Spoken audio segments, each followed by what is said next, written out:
Bom dia, espero que hoje na sua vida, na vida da sua família, na vida do povo de Deus, possamos refletir, pensar na importância do dia de hoje, dia da ressurreição do Senhor, fato mais marcante da história da cristandade e mais marcante na sua e na minha vida, nós os que cremos no Senhor Jesus. Estamos estudando as cartas do apóstolo Paulo e é ele quem ensina aos Romanos, capítulo 6, verso 5: fomos unidos com Jesus na semelhança da sua morte, e certamente o seremos também na semelhança da sua ressurreição. Vamos orar? Querido Deus, nosso amado Pai, neste dia, Pai, de tantas reflexões, tantos sentimentos, tantas expectativas, ansiedades, medos. Ó Pai, nós queremos contar com a presença do Teu bom Espírito em nossa alma, em nosso coração, fazendo-nos, ó Deus, acalmar a alma nessa certeza, nessa esperança, nessa convicção da ressurreição do Senhor, da qual também somos, pela tua promessa, participantes. Obrigado pela novidade de vida que vem por meio de Jesus, nosso Senhor, nosso Salvador, aquele a quem estamos aguardando, ó Deus. E nesse dia, ó Pai, vimos também pedir que nos ajude no entendimento, no estudo da tua palavra, que abençoe cada vida, cada lar, que abençoe as tuas igrejas no mundo, Senhor. Que o Senhor esteja usando a vida dos ministros, dos pastores, professores, missionários, obreiros da tua obra, do teu reino, para divulgar, para, ó Deus, expor a tua palavra com propriedade, de maneira que todos venhamos a crescer, sentir, ó Deus, a tua presença, o conforto da tua palavra viva em nossos corações. Pedimos em nome de Jesus. Amém. O estudo de hoje, então, dando continuidade às cartas mais antigas do apóstolo Paulo. A primeira que nós estudamos foi Gálatas, ela está datada ali por volta do ano 49 ou 50 depois de Cristo. E na sequência, quando Paulo inicia então a sua segunda viagem missionária, é quando ele vai conhecer, vai chegar à cidade chamada Tessalônica, hoje chamada de Salônica. Temos aqui então a vista aérea da zona portuária da atual Tessalônica, que tem o nome de Salônica apenas. Tessalônica foi dado esse nome em homenagem à esposa de um aliado, de um general da época de Alexandre o Grande, Alexandre Magno. E Tessalônica era o nome da irmã ou meia-irmã de Alexandre Magno. Então, em homenagem a ela, foi dado àquela cidade, antes chamada Terma, de Tessalônica. E foi uma cidade ali, nos tempos do apóstolo Paulo, que estava em franco crescimento, desenvolvimento. Ela ficava à beira de uma estrada chamada Via Egnatia, uma via militar, uma estrada que ligava Filipos, uma colônia romana, uma colônia militar, ligava Filipos até Roma e passava então ali junto da cidade de Tessalônica, e por ter então um porto, e esse porto fazia ligação com a Ásia Menor, isso favorecia então o crescimento, o trabalho, o desenvolvimento daquela cidade de uma forma mais sólida do que as demais cidades vizinhas, de modo que até hoje essa cidade é grandiosa. Ela é a segunda maior da Grécia. A primeira é a sua capital, Atenas, ok? Nós temos aqui um mapa, uma ilustração da segunda viagem missionária do apóstolo Paulo. Nós sabemos que aqui em Jerusalém ficava a sede da igreja primitiva, onde inicialmente os apóstolos se concentraram, João, Pedro, Tiago, Filipe, e nós temos então, com o crescimento da igreja e também com a chamada de Deus do apóstolo Paulo, a sede das suas atividades missionárias ficou sendo a igreja em Antioquia, chamada Antioquia da Síria. Né? Nós temos aqui mais à frente Antioquia, chamada Antioquia da Pisídia. Então, Paulo, partindo de Antioquia, na sua segunda viagem missionária, passa por sua terra natal, que é Tarso, segue então para a Galácia do Sul, aqui a Galácia do Norte, e aqui as igrejas da Galácia, para onde teriam sido escritas, para onde teria sido escrita a primeira carta do apóstolo. Ele estava aqui em Antioquia quando escreveu por volta de 49, 50. Depois, agora na segunda viagem missionária, ele passa novamente por ali, confirmando os discípulos, passa por Antioquia da Pisídia, passa por Troade, aqui em Filipos, Atos capítulo 16, vamos ter ali momentos difíceis de Paulo sendo preso, sendo ali açoitado, mas Deus deixando ali através da sua vida pessoas convertidas e uma igreja, uma das melhores igrejas que a gente pode avaliar segundo as cartas do próprio Paulo. Nós oportunamente vamos considerar melhor aqui a cidade de Filipos, a igreja existente ali e a carta que o Paulo escreve. Bem, dando sequência, ele vem aqui para Anfípolis e chega, enfim, a Tessalônica, que é essa cidade portuária que é ao norte da Grécia. E aqui em Tessalônica nós vamos ler agora trechos da escritura da passagem de Paulo por Tessalônica, está registrado no capítulo 17 do livro de Atos. Então diz que, tendo passado por Anfípolis e Apolônia, chegaram a Tessalônica. O que é que tinha em Tessalônica? Uma sinagoga judaica. E era o costume de Paulo, nós sabemos, junto com seus companheiros, sempre aos sábados, ir à sinagoga. E não foi diferente aqui em Tessalônica. Ele ali passa pelo menos 3 semanas e discutia, ou seja, apresentava com base nas Escrituras, explicando, provando que Jesus Cristo deveria sofrer e ressuscitar dentre os mortos. Então, as escrituras que semanalmente eram ali examinadas, apresentadas nas sinagogas dos judeus, aonde frequentavam não apenas judeus, mas também pessoas convertidas ao judaísmo, não é? Aquelas pessoas que, tendo ouvido o testemunho e o ensino dos judeus, abriam mão das suas crenças anteriores ou do seu ateísmo e acabavam crendo em Deus, o Deus das Escrituras, e aguardando então o cumprimento da promessa de Deus da vinda de um Messias, de um Salvador. E Paulo ali aproveitava para demonstrar que o Salvador é Jesus Cristo, que a forma de Deus mandar de o Messias cumprir a sua missão não era propriamente como os judeus imaginavam, a maioria dos judeus imaginavam,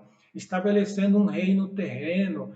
Eles achavam que o Messias vinha para dominar o governo romano, dizer para o César e para os Herodes: olha, é o seguinte, agora vocês racham fora que quem vai tomar conta aqui da Judéia, de Israel, vai ser o Messias. Vocês estão fora. Ele que é o poderoso, ele é quem vai governar e vai, enfim, implantar um reino de paz e justiça, e nós vamos viver para sempre servindo a Deus aqui na nossa terra. Isso é o que os judeus esperavam. Mas Paulo vai ali para trazer uma interpretação e uma realidade diferente do que estava na mente destes judeus, não somente judeus de Tessalônica, mas de todo o mundo, desde lá Jerusalém, até as redondezas, e também em todo o mundo romano, onde havia colônias judaicas, onde havia sinagoga, a crença deles era desafiada por Paulo, para que eles pudessem fazer uma revisão e ver quem é Jesus Cristo, quem são as suas testemunhas, quem são os apóstolos, quem são os cristãos, e então poderem crer que Jesus é o Cristo. E Deus ia abrindo corações, ia então promovendo ali as conversões. Na sequência desse texto, nós vemos no verso 4, diz assim: alguns dos judeus foram persuadidos e se uniram a Paulo e Silas. E não somente alguns judeus, como também muitos gregos tementes a Deus. Quando diz gregos tementes a Deus, vamos voltar aqui um pouquinho no mapa, veja que em Jerusalém, em Antioquia e aqui na Ásia, está mais ou menos próximo, né? Então, os judeus, à medida que saíam, que estavam dispersos pelo mundo romano, eles procuravam não estar tão longe, então ficavam aqui nessa região. Mas, quanto mais se distanciava, menor a quantidade de judeus e maior a quantidade de gregos, e quanto mais para o oeste do mundo de então, não somente gregos, mas também latinos, né? Porque Roma está para essa região aqui, mais ao oeste, que não mostra nesse mapa.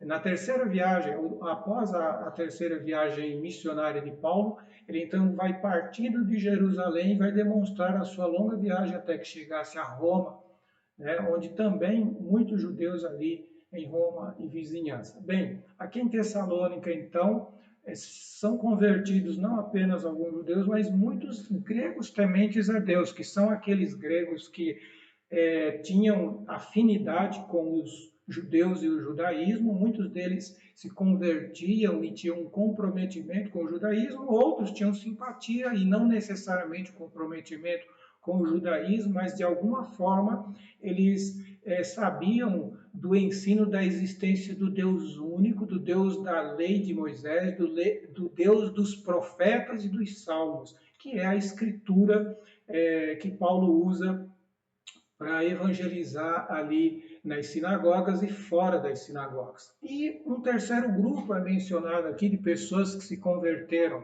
não poucas, mulheres de alta posição.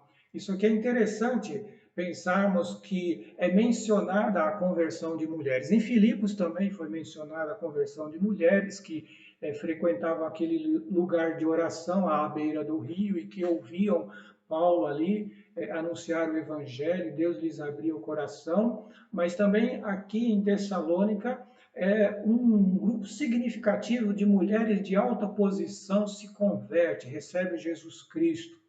E muito importante isso, porque quando você tem uma agremiação de qualquer ordem que seja, e desta agremiação participam pessoas de alta posição, isso confere a esta agremiação um certo prestígio, não é verdade?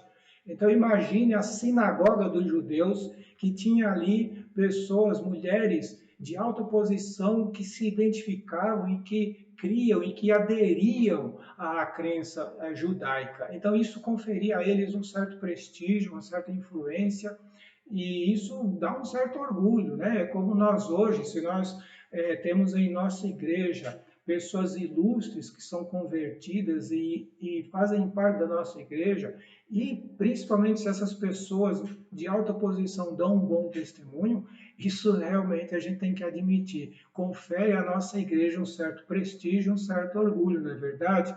Agora, por causa deste acontecimento, ou seja, a presença do apóstolo Paulo, que ensina sobre Jesus Cristo, aquele que morreu e ressuscitou e que é o Messias Salvador, aquele que cumpre as promessas de Deus através da lei dos profetas, para trazer a salvação, a certeza da vida eterna, o reino de Deus para a humanidade. Essa aceitação do evangelho pregado por Paulo vai causar uma reação que nós vemos aqui nos versos seguintes. Verso 5 vai registrar o quê? Os judeus ficaram com inveja reuniram alguns homens perversos dentre os desocupados e, com a multidão, iniciaram um tumulto na cidade. Olha só, vamos parar um pouquinho aqui, né, nessa narrativa. Nós estamos falando de uma cidade que faz parte do Império Romano. O Império Romano tem estabelecido leis fortes que vão perdurar por alguns séculos, no sentido de que em todo o reino deve haver paz, deve haver ordem. Então, na lei romana não era permitido, por exemplo, que houvesse partidos políticos de oposição, não. Toda a agremiação política tinha que ser ordenada, coordenada e sujeita a César. Quem pensasse diferente tinha que ficar caladinho, não podia se amotinar, se organizar. Qualquer suspeita de movimento que pudesse comprometer a paz e a ordem em qualquer lugar do Império Romano era rigidamente combatido, era tomado conhecimento pelas autoridades e não podia se permitir que houvesse a sequência desse tipo de movimento. E olha só a astúcia dos judeus que vão promover o que aqui? Um tumulto na cidade. E o que é que eles querem com isso? Eles foram, na verdade, em busca de Paulo e Silas, que eram os provocadores do incômodo a eles, né?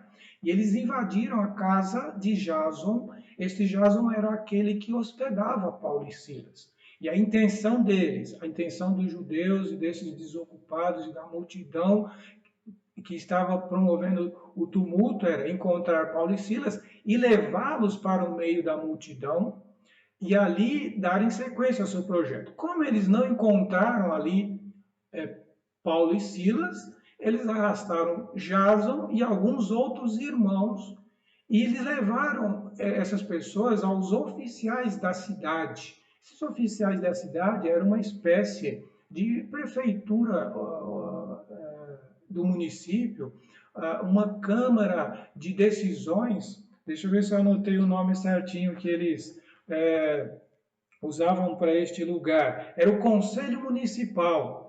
Não é como o júri popular de hoje, tá? Que nós temos aqui. O júri popular é algo bem específico do judiciário, quando alguém, após toda a apreciação de um processo em que a repercussão do crime cometido, então, dentro da lei, dentro da norma, pode ser levado o réu a julgamento por meio do júri popular, em que as pessoas devidamente convocadas vão tomar conhecimento do processo e vão fazer um voto, se condena ou se absolve aquele réu. É diferente, então, esse conselho municipal existente ali em Tessalônica, é parecido talvez com o sinédrio dos judeus, onde se faziam as decisões dos casos mais importantes ali em Jerusalém, ok? Então, nesse conselho municipal a esse conselho municipal foram apresentados Jason e alguns irmãos e eles iam gritando, olha, fazendo a acusação. Qual é a acusação? Olha, estes homens, eles têm causado alvoroço por todo o mundo e agora chegaram aqui. E Jason os recebeu em sua casa. Todos eles estão agindo contra os decretos de César, dizendo que existe um outro rei chamado Jesus. Olha só que ardilosa a acusação que os judeus encaminham ao Conselho Municipal contra Paulo, Silas, Jason e os irmãos. E então o Conselho, ao ouvir esta acusação, e em especial dizendo haver um outro rei, ou seja, existe um concorrente de César, existe alguém que faz oposição, tem um candidato, né? Então, embora não seja um regime democrático em que vai haver eleições, o império está correndo risco, está sob ameaça. E olha, tá aí, estão dizendo que é o tal de Jesus, que é o novo rei. Bem,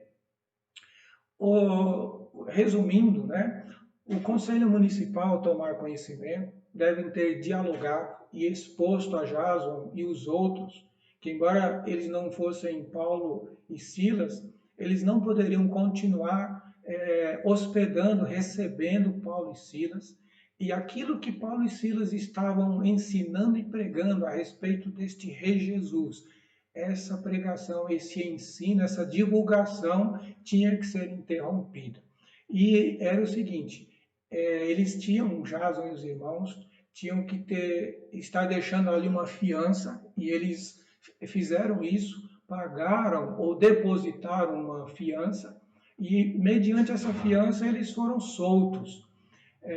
Então ficou aqui pressuposto essa situação, que a atividade de divulgação de Jesus Cristo como Rei, o ensino nas sinagogas dentro dessa doutrina teria que parar por ali. E outra, Paulo, Silas, eventuais outros companheiros não podiam mais vir ali em Tessalônica.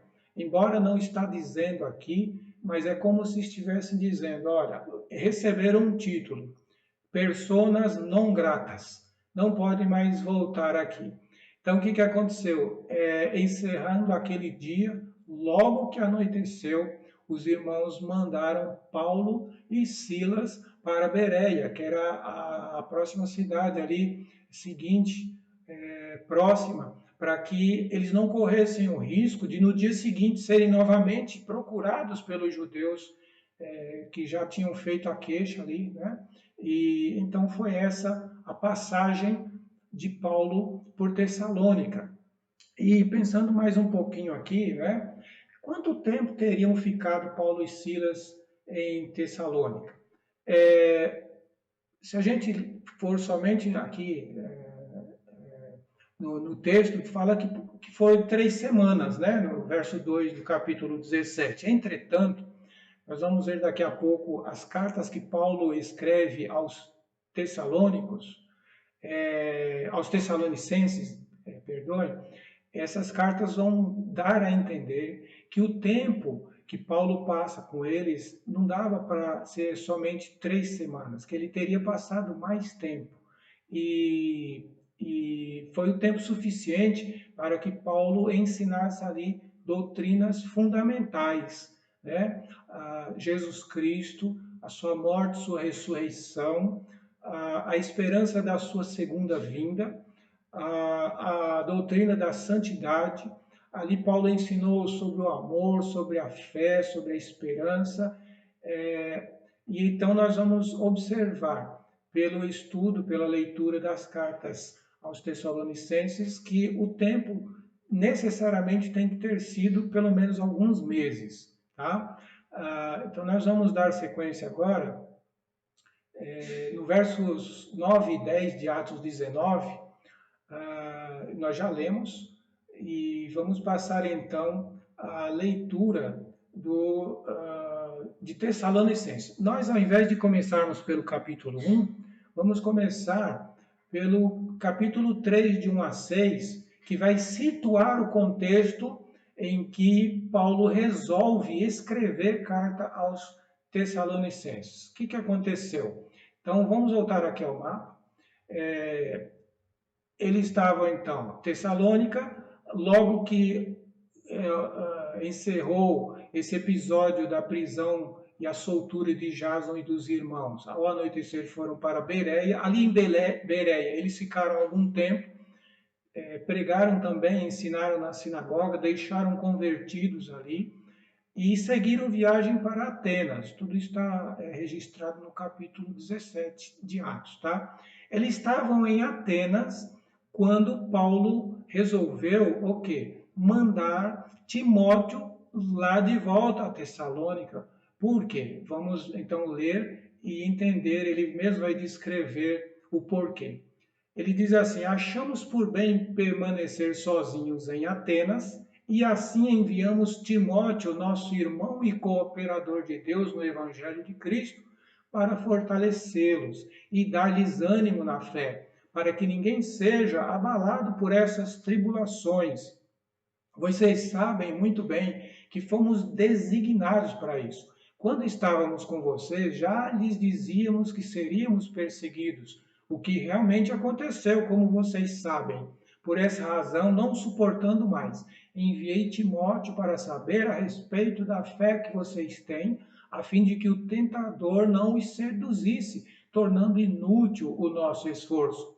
Agora, porém, Timóteo acaba de chegar da parte de vocês, dando-nos boas notícias a respeito da fé e do amor que vocês têm. Ele nos falou que vocês sempre guardam boas recordações de nós. Então, aqui esse trecho então, que demonstra o contexto em que Paulo começa a escrever cartas aos Tessalonicenses. Eles estavam extremamente preocupados com o desfecho da situação dos Tessalonicenses, tendo em vista que eles não podiam mais voltar. Talvez ali em Bereia, Paulo gostaria de ter voltado lá, e na verdade, em alguns momentos ele até disse: não, Satanás tem nos impedido, botou impedimento para que nós voltássemos até vocês. E nesse intuito, com esse receio de que o diabo fosse usar ali autoridades e incrédulos, judeus da oposição, para colocar impedimento e desanimarem os irmãos. Então ele manda Timóteo. Timóteo vai lá, conversa com os irmãos, leva uma palavra de ânimo, de instrução, para que ninguém fique abalado durante as tribulações. Tribulações estas que Paulo já vinha sofrendo. Né? Nós vamos agora para o início da carta aos Tessalonicenses, onde vamos, a partir daqui, observar dois grandes blocos de ensino. Hoje, nesta aula, nós vamos concentrar nossa atenção nos capítulos 1, 2, 3, já lemos uma parte do capítulo 4, e na próxima aula nós vamos concluir o capítulo 5 e também vamos ver a segunda carta aos Tessalonicenses, que são 3 capítulos, ok? Então vamos agora fazer essa leitura de Tessalonicenses 1, de 1 a 3, e vamos dar sequência. O que nós temos aqui? A introdução, como de costume, ele se apresenta, com quem ele está, para quem é destinada a sua igreja, uma saudação, né? E o que o leva a escrever a essa igreja. Então, Paulo estava nesse momento com Silvano e Timóteo, escreve aos Tessalonicenses: em Deus Pai e no Senhor Jesus, e a vocês graça e paz da parte de Deus e de nosso Senhor Jesus Cristo. A motivação maior de Paulo para com os Tessalonicenses é gratidão. Sempre damos graças a Deus por todos vocês, mencionando-os em nossas orações, lembrando continuamente diante de Deus e Pai o que vocês têm demonstrado. Nós podemos, então, não é uma pregação hoje, é estudo bíblico, mas não podemos deixar de, ao mesmo tempo que estudamos a Bíblia, meditar nesse estudo, né? E procurar uma aplicação a respeito do que estamos aprendendo, a respeito do que está sendo ensinado aqui em Tessalonicenses. Então, um primeiro bloco de ensino que nós estamos compartilhando agora, gostaria de convidar você a pensar comigo o que vocês têm demonstrado e pensar assim: o que eu tenho demonstrado, o que eu e os meus irmãos em Cristo temos demonstrado, o que eu e a minha família temos demonstrado, o que o povo de Deus em Mogi das Cruzes tem demonstrado. Enfim, vamos pensar, o modo como vivemos demonstra o quê? Quem somos, né? E dentro disso nós vamos ver 3 tópicos, tá? O que vocês têm demonstrado? O trabalho que resulta da fé, o esforço motivado pelo amor e a perseverança proveniente da esperança em nosso Senhor Jesus Cristo. Esse primeiro tópico dentro do que nós temos demonstrado. Nós temos demonstrado isso, somos operosos obreiros por sermos crentes no Senhor Jesus Cristo, como é que as pessoas veem o efeito da fé na atuação que temos no reino de Deus? Então, no caso dos Tessalonicenses, como é que Paulo, estando distante, podia elogiar e reconhecer esse trabalho resultante da fé dos Tessalonicenses? Em que consistia este trabalho? E o próprio Paulo vai descrever: olha, partindo de vocês, a mensagem do Senhor propagou-se na Macedônia e na Acaia. Em outra tradução, diz que repercutiu o evangelho, a mensagem do Senhor. Macedônia e Acaia, onde fica essa região? A Macedônia é toda essa região aqui, da qual Tessalônica faz parte, e a Caia é mais aqui, essa região oeste, sul, sudoeste, já na Grécia, né? Então, uma cidade pequena aqui, porém uma cidade principal da região, a fé desses irmãos se divulgou, se espalhou positivamente. Então, havia algo de convicção que os levava realmente a divulgar este evangelho. E nos versículos seguintes nós vamos aprender o segredo disso, como é que isso foi acontecendo.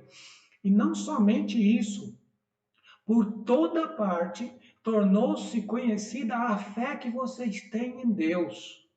Então, essas pessoas, esses irmãos ali em Tessalônica, começaram a ser notados, começou a haver repercussão por causa da convicção da fé que eles dirigiam a Deus.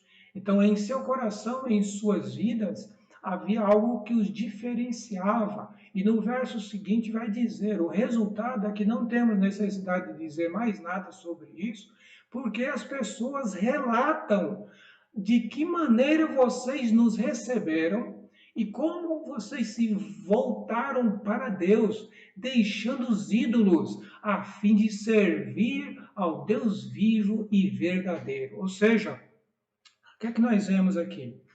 O evangelho ele repercute na medida em que ele transforma a vida das pessoas. Então, quando as pessoas recebem os cristãos e a sua mensagem, e quando elas, ao receberem essas pessoas, elas se arrependem dos seus pecados, se arrependem da idolatria e abrem mão de todo o modo de viver que até então cultivavam, voltando-se realmente para Deus, crendo, deixando Deus encher o seu coração da sua presença, do seu espírito, da sua palavra, e passam agora a viver para servir a Deus, crendo e vendo que a realidade é essa, que Deus é vivo, que Deus é verdadeiro.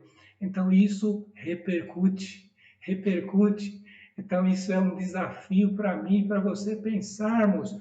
Se nós temos demonstrado isso, nós somos essas pessoas realmente convertidas, que recebemos o cristianismo, não o cristianismo institucional, mas recebemos os crentes em Jesus, recebemos os obreiros, os servos de Deus, e recebemos a pregação deles, o Deus deles, e nós nos voltamos realmente, temos nos voltado para Deus, nós temos realmente deixado os ídolos, deixado a dedicação a um tipo de vida que desagrada completamente a Deus e temos realmente nos devotado a servir ao Deus vivo e verdadeiro.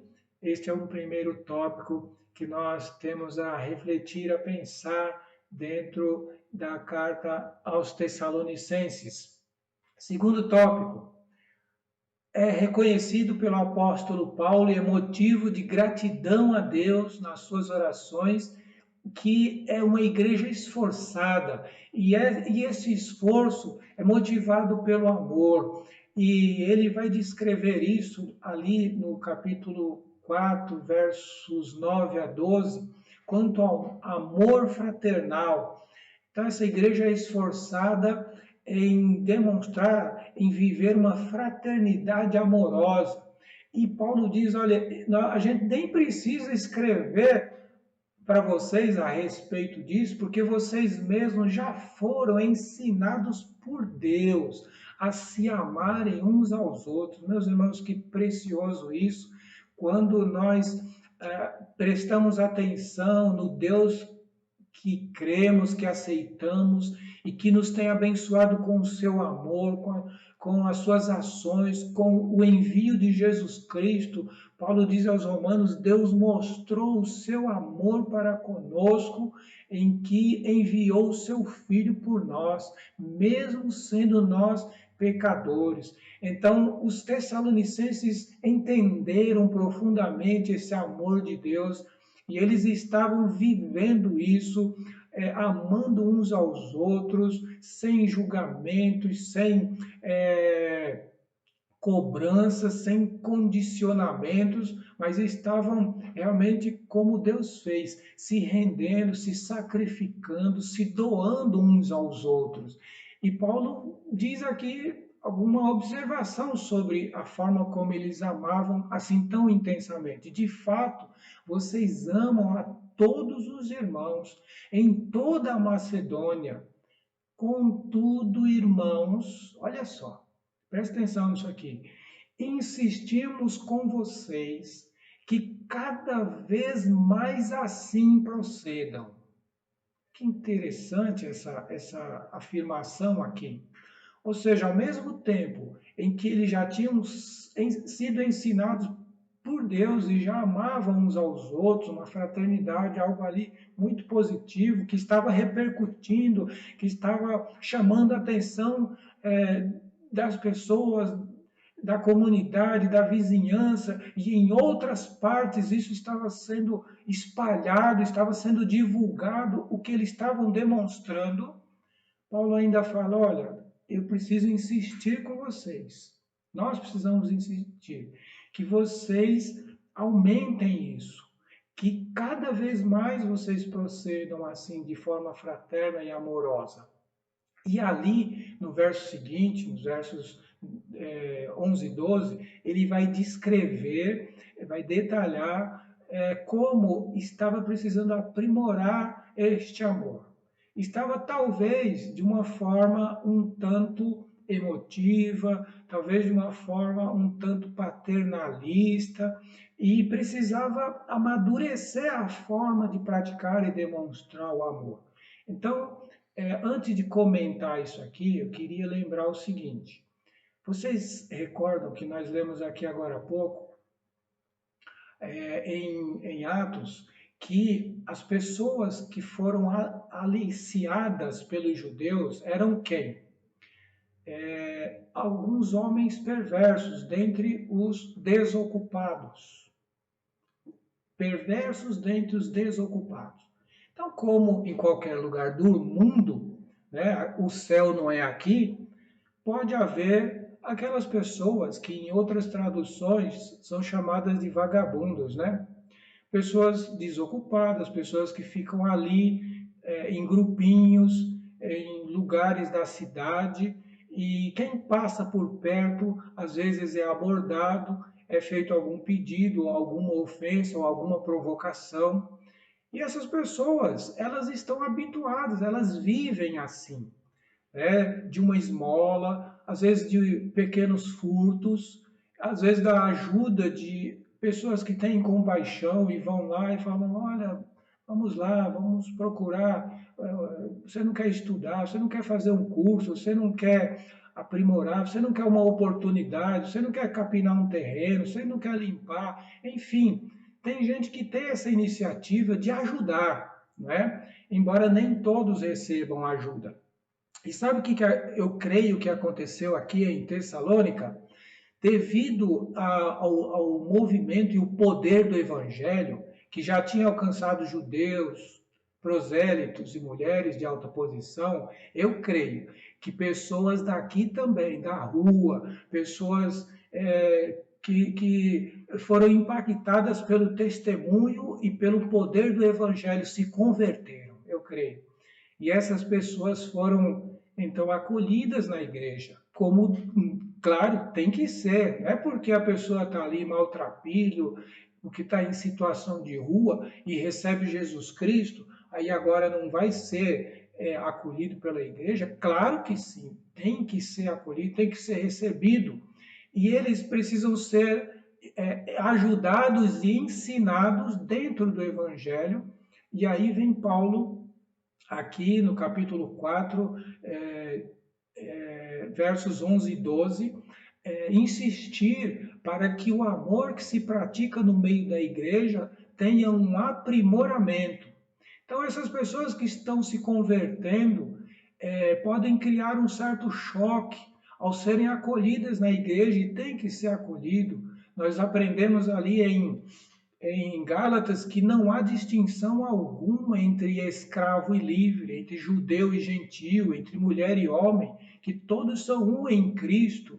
E aqui essa questão social tem que ser pensada, tem que ser trabalhada, tem que ser aprimorada na vida da igreja, e sempre vai ter esse desafio de receber, de evangelizar as pessoas em quaisquer que sejam as suas situações de vida. E aí vem a possibilidade de um certo mal-estar no meio da igreja.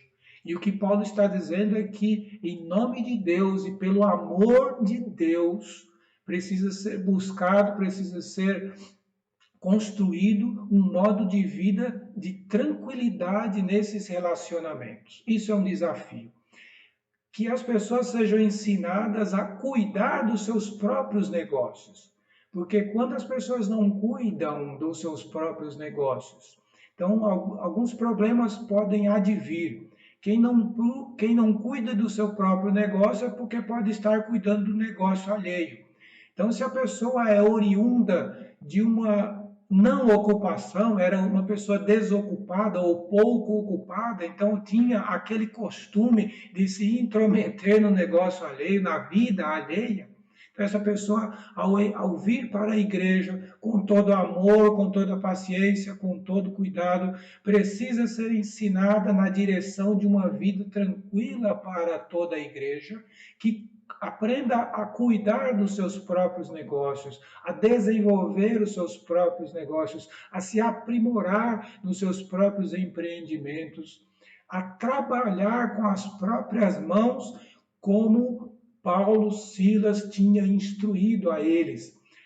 Paulo e Silas, no tempo em que ali conviveram, nós vamos ver em outro texto, eles trabalhavam com as próprias mãos para não serem pesados à igreja. Diz ali no capítulo 2, nós vamos ver daqui a pouco, que eles ali deram um bom exemplo e à medida que eles trabalhavam, eles iam dizendo para os outros, olha, é assim que a gente vive. Né? Então, isso integra a instrução, o ensino da igreja, orientar as pessoas a terem uma vida decente, uma vida adequada, honesta, de trabalho.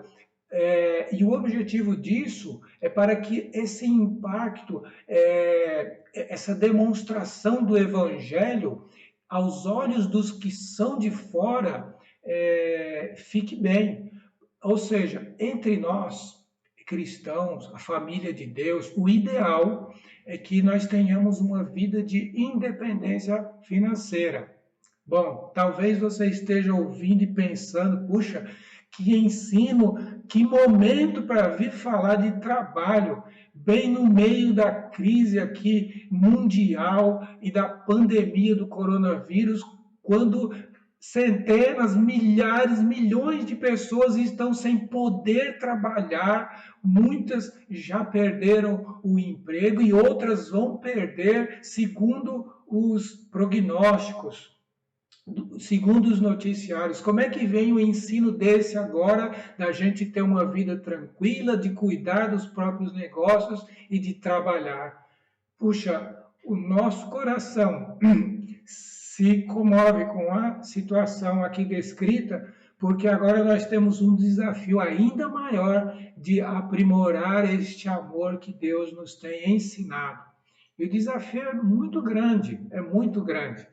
Vamos lembrar aqui do ensino de Jesus, Então, meus irmãos, esse é um momento de grande desafio para o povo de Deus e talvez um puxão de orelha de Deus no seu povo, a sua igreja.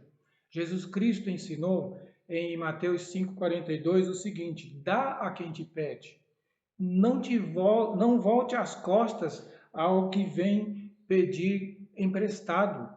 E Jesus também ensinou aqui mesmo nas bem-aventuranças, no Sermão do Monte, olha, dê esmola, mas não faz para os outros verem, faz para Deus ver. O Pai que vem em secreto, ele vai te recompensar. Não que a gente vai dar esmola em busca de recompensa, mas olha, expressar o amor de Deus por meio da partilha repercute bem, tá bom? Então, qual é o desafio para nós hoje e que orientações nós podemos obter, compartilhar e aperfeiçoar? Esse é o desafio para nós. Então, vamos pensar o seguinte: você tem os irmãos na igreja. Então, em Gálatas já tinha vindo na aula anterior essa instrução: faça o bem a todos, especialmente aos domésticos da fé.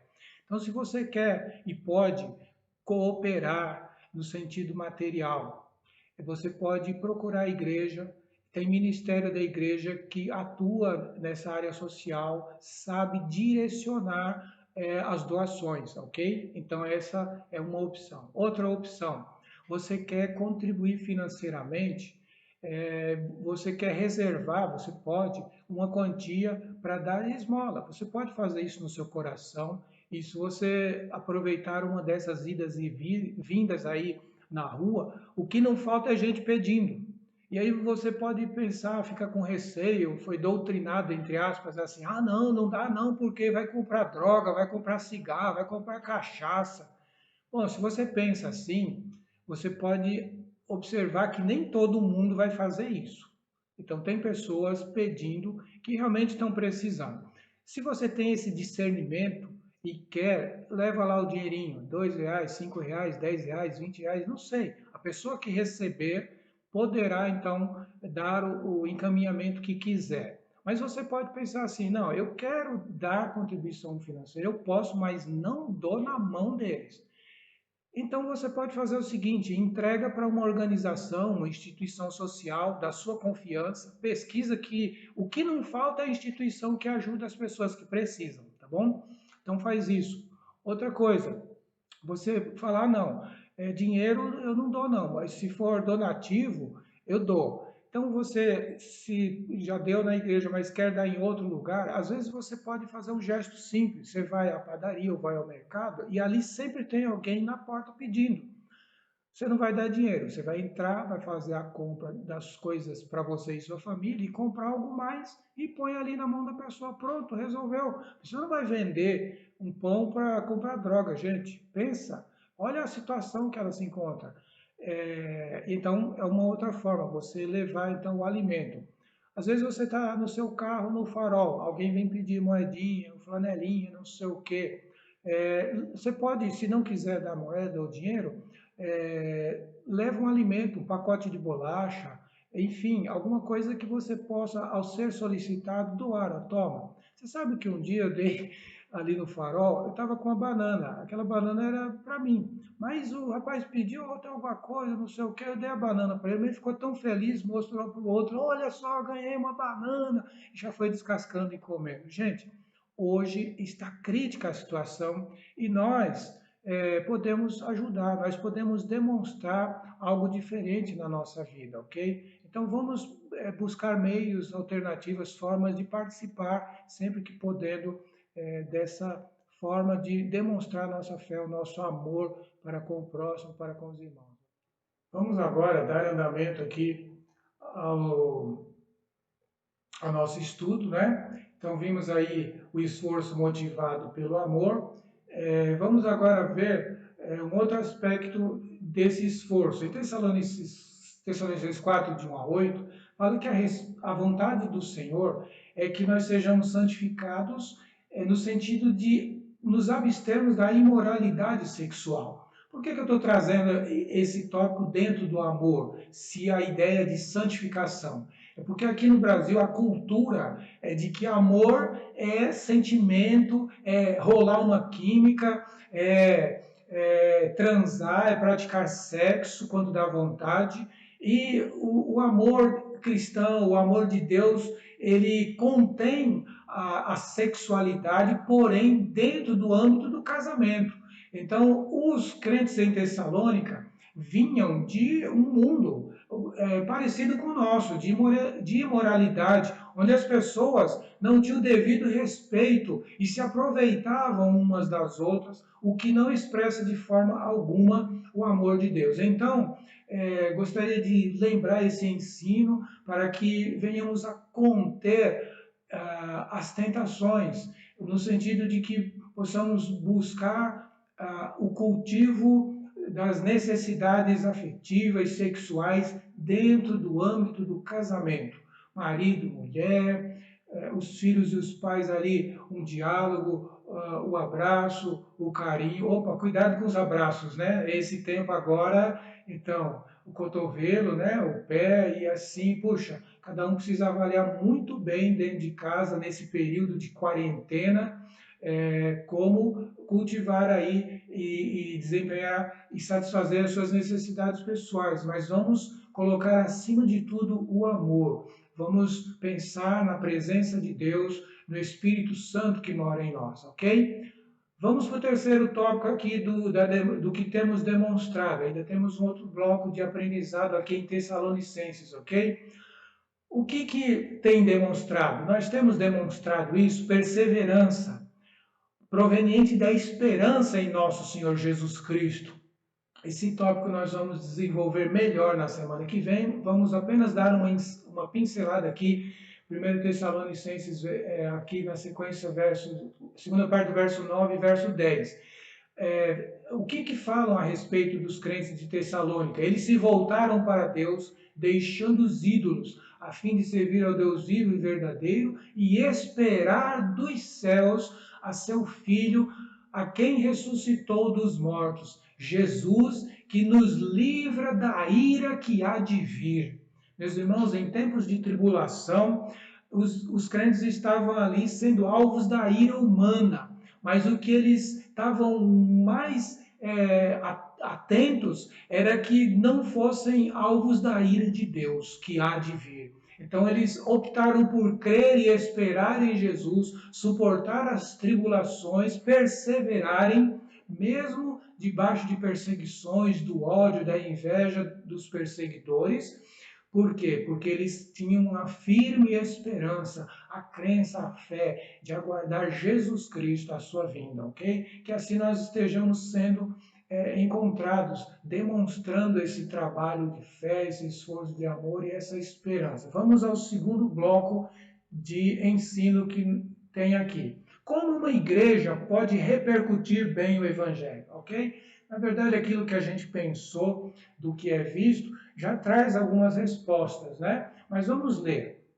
Versos 5 a 7. Porque o nosso Evangelho, diz Paulo, não chegou a vocês somente em palavra, mas também em poder, no Espírito Santo e em plena convicção. Ou seja, é um modo de viver. Vocês sabem como procedemos entre vocês em seu favor, de fato, e vocês se tornaram nossos imitadores e do Senhor. Apesar de muito sofrimento, receberam a palavra com a alegria que vem do Espírito Santo e assim tornaram-se modelo para todos os crentes que estão na Macedônia e na Acaia. Então, nesse segundo bloco, nós aprendemos aqui já, aqui está o índice, né, o resuminho de como uma igreja pode repercutir bem o Evangelho. É quando esse Evangelho chega, então, com integridade, como é narrado aqui no capítulo 2. Irmãos, vocês mesmos sabem que a visita que lhes fizemos não foi inútil, não foi sem fruto.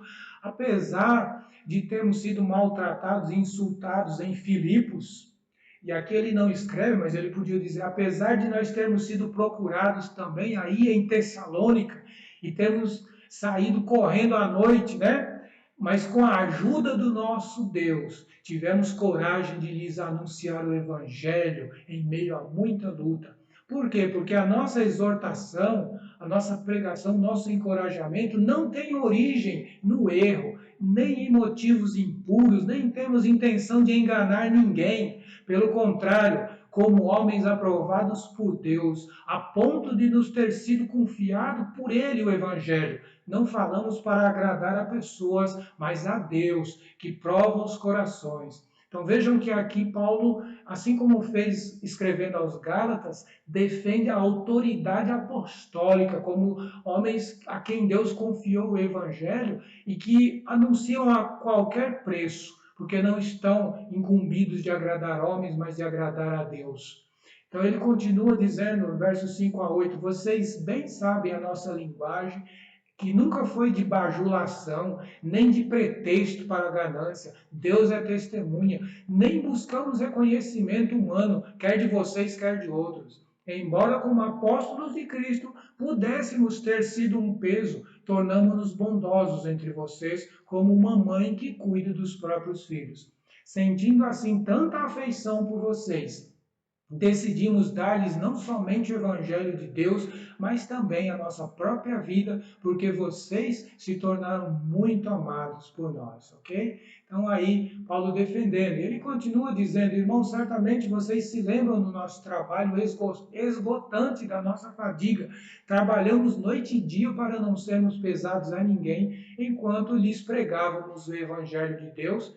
Tanto vocês como Deus são testemunha de como nos portamos de maneira santa, justa e irrepreensível entre vocês, os que creem, pois vocês sabem que tratamos cada um como um pai trata de seus filhos, exortando, consolando e dando testemunho para que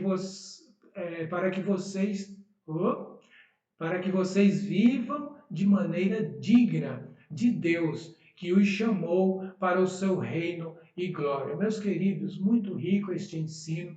É assim que uma igreja pode repercutir o evangelho, quando recebe e transmite o evangelho íntegro, não vinculado à ganância, a ganhar dinheiro, a motivações outras que não a de agradar a Deus. É para isso o Evangelho. É um Evangelho de salvação, de perdão, de consolo, de libertação da alma. Um Evangelho que é para nos transportar para o reino de Deus, para a glória de Deus, o Deus vivo e verdadeiro. É este o ensino em Tessalonicenses, nesses capítulos que nós estamos meditando aqui. Nós vamos encerrar essa parte agora, apenas gostaria de juntos mais uma vez orarmos.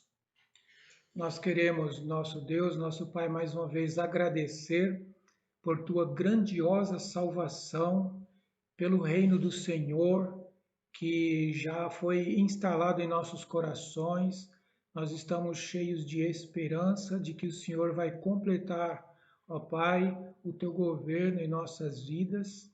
E estamos, ó Deus, carentes, necessitados de que o Senhor produza, Senhor Deus, em nós realmente esta obra completa, para que seja notório, seja verificado, ó Deus, seja divulgado, onde quer que seja, que o teu povo é um povo de fé, é um povo de amor, é um povo de esperança bem fundamentada.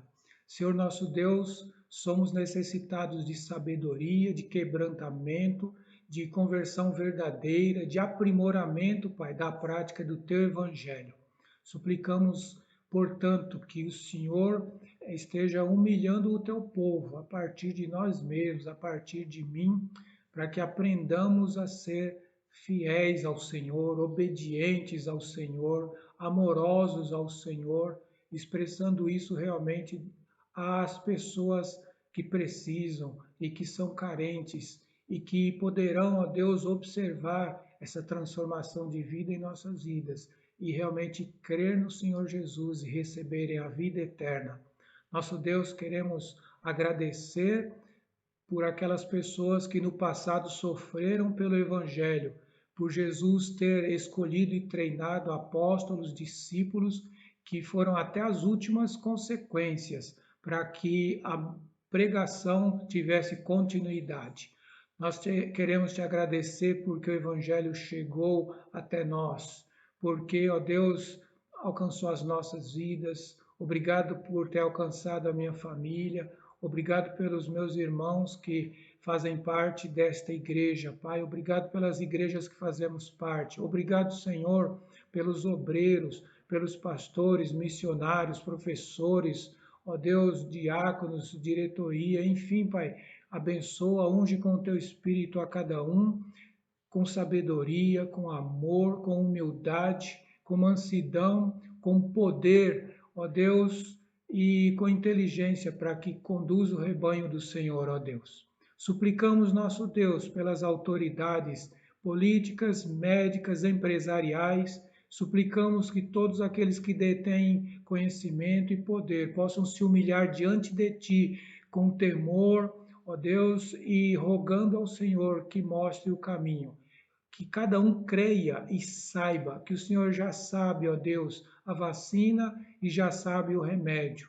E aqueles que temem e buscam ao Senhor serão abençoados, ó Deus.